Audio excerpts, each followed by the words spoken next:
Hey UConn Nation, it's KK Arnold here. If you're looking for the latest UConn women's basketball content, go subscribe to Listen Up to Phil and Ryan. Go Huskies! Phil and Ryan on Listen Up. Ryan, let's get right on down into it and read the ESPN page. Aaliyah Edwards announces she will forego her final year of eligibility and enter the 2024 WNBA Draft. Ryan, now let me tell you, Aaliyah Edwards, she is the epitome of UConn Huskies women's basketball, right? Out of all the legendary players that have came through that legendary program. But this position is kind of thin. All right. Aaliyah Edwards, I will miss the purple and gold braids. I'm sure you will too, honoring Kobe Bryant and the LA Lakers, and of course her late brother. So now the question is, as far as this team, where do they go from here, Ryan? Because Aaliyah Edwards, she provided points, she provided rebounds, and a ton of them, right? And according to CBS Sports, I have it pulled up here, she is projected to go first round in the WNBA draft. So with that said, it proves how much more bigger our Sarah Strong video was, our persuading her to come to UConn, right? Us two, along with all of our subs and everyone else, UConn Huskies fans, that is. So, Ryan, she, again, they're going to be missing points, rebounds, and of course accuracy. That is percentage wise from the field. So, how do you fill the void left by Aaliyah Edwards?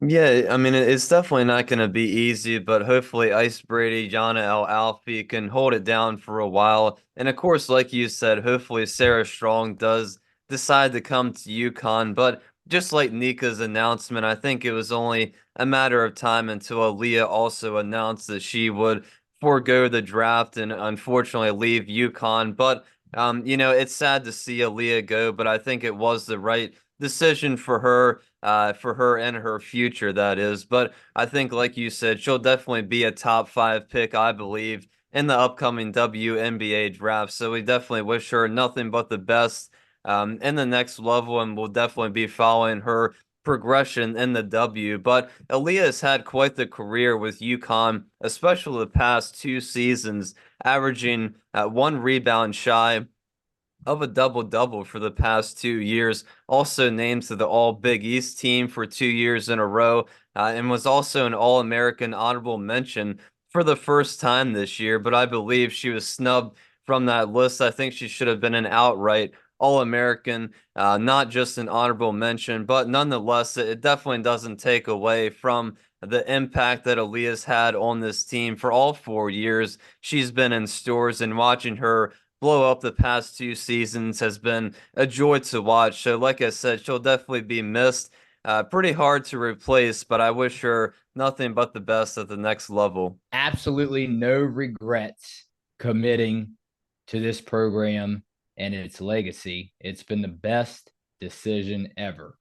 So that's words straight out of the CBS article, CBS Sports. Ryan, again, that speaks volumes, right? I know that would make you smile because we all know what kind of program it is. And of course, the coaching staff, I think, makes up a lot of just the reason why it's success year after year after year. And again, we talk about so much about her rebounding under the basket and what she provided for the Huskies all these years at UConn. But Ryan, I mean, she was pretty good from the perimeter as well.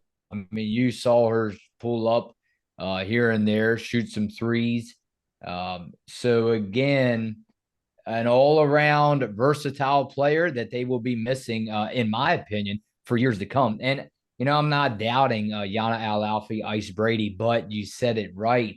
Of course, Amari DeBerry. It's a reason to not believe, but reason to question: will she DeBerry even be on that roster next season? Not only that, but yeah, I mean, I'm not going to say they're going to struggle, but man, watch out. If Strong does not commit to UConn, watch out because it's some big shoes to fill. Aaliyah Edwards.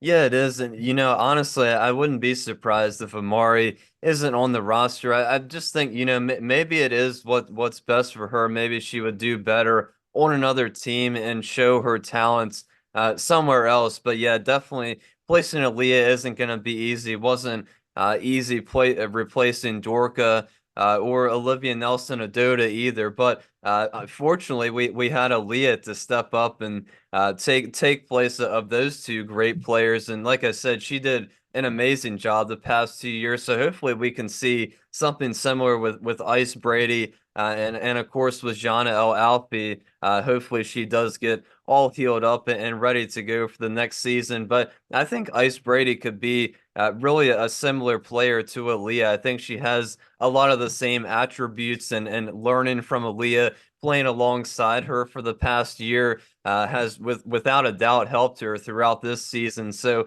hopefully she'll blossom just like Aaliyah did right in front of our eyes. I love these mock drafts, Ryan, and you'll know why. Edwards is projected to be the number 6 overall pick to the Washington Mystics in CBS Sports' latest mock draft. So, Ryan, I mean, the Mystics just getting all the love, during the off season and as the draft gears up into action. Let's go over to some comments and then we will get on out of here and get a lot of rest, before Saturday game day. Let's go over to JTH. Sailor Poffenbarger is in the portal. Could she be bringing those rebounding skills back to UConn? Yeah, I saw that. She announced it the first day. A little surprising. She had a great season with Arkansas, averaged double-double this year. I think a couple other players also went in the transfer portal for Arkansas.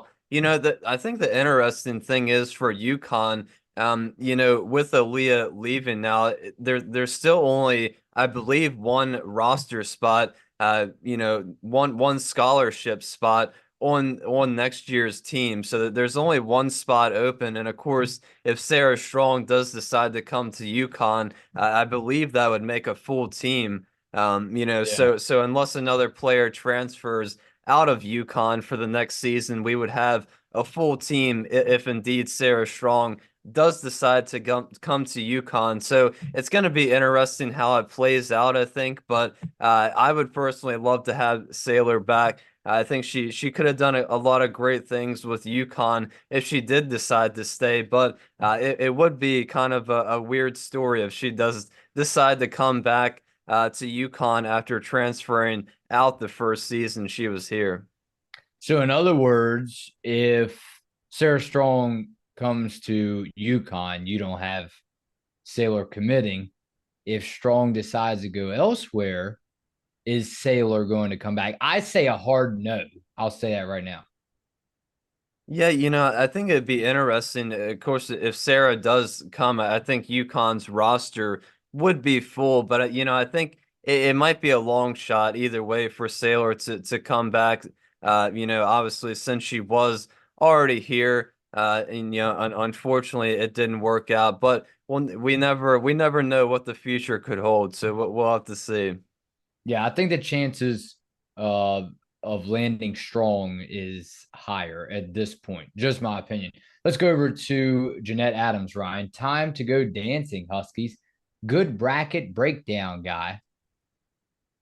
Yeah, it's definitely going to be fun. The madness has already started, of course, on the men's side. Been watching a couple of games today. Big upset. Kentucky lost couple 11 seeds. So hopefully that doesn't happen to UConn through the first two rounds. Really, really looking forward to that Sweet 16 rematch, hopefully against Ohio State. But don't want to get ahead of myself. Hopefully they can take care of business against Jackson State on Saturday, and then whoever they play, either Syracuse or Arizona in the second round. So hopefully they get to play both games in Stores. Hopefully they enjoy a nice big W in both of those games and advance to the Sweet 16.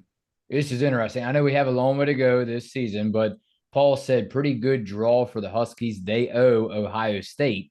Ice's improved, Ice Brady's improved play helps against teams with size. It takes pressure off of Aaliyah. Time for Ash to get 15 points or more again. Yeah, it kind of ties into this video now, Ryan, because again, whenever the road ends for these Huskies this season, you talk about taking pressure off of Aaliyah. Now, how about taking pressure off of Ice Brady? Yeah, I think it was a pretty good draw for UConn. Might be the best out of the 3 seeds. I think Iowa definitely has the toughest path as the 1 seed. Honestly, South Carolina would have to go through some tough teams as well, but definitely not going to be easy for anybody. Like I said, Sweet 16 rematch. I can't wait to see it if indeed it does happen. But yeah, it should be really, really exciting. But I think UConn did get a pretty good bracket, I would say. Michael Lawson, last one. I have a question for Phil and Rye and other Huskies supporters. Are people so much afraid of UConn to the point where they have to get on a Pro Huskies podcast to actually find info on our players? I mean, I stay in my lane and worry how the Huskies can get better. Well, Michael, I have some news for you. I don't know what Rye has to say, but I'm actually biting my nails because you thought Phil would have learned by now. Each league, no matter if you're talking about NFL, the NCAA, each league during, and I'm sure Ryan would agree, the postseason, no matter what sport, is different, period.